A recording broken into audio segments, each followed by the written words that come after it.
Hello friends, আমি মিঠুন আর আপনারা দেখছেন আমার ইউটিউব চ্যানেল মিঠুন ইন্টারনেট। যারা সরকারি চাকরি খুঁজছেন তাদের জন্য দারুণ একটি সুখবর। রাজ্যের স্টাফ সিলেকশন বোর্ড প্রচুর শূন্যপদে নিয়োগের বিজ্ঞপ্তি জারি করেছে। এখানে সাব স্ট্যাটিস্টিক্যাল অথবা ব্লক স্ট্যাটিস্টিক্যাল অফিসার পদে নিয়োগ করা হবে।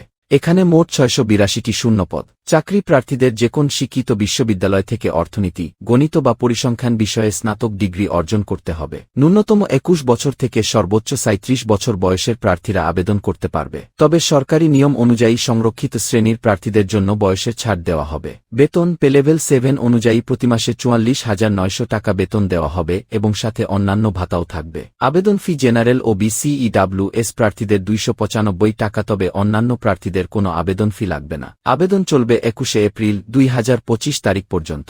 এই চাকরির বিজ্ঞপ্তি প্রকাশিত হয়েছে বিহার রাজ্যের স্টাফ সিলেকশন বোর্ডের তরফ থেকে। বন্ধুরা, কেমন লাগল আজকের নতুন আপডেট? সবাই ভালো থাকবেন, ধন্যবাদ।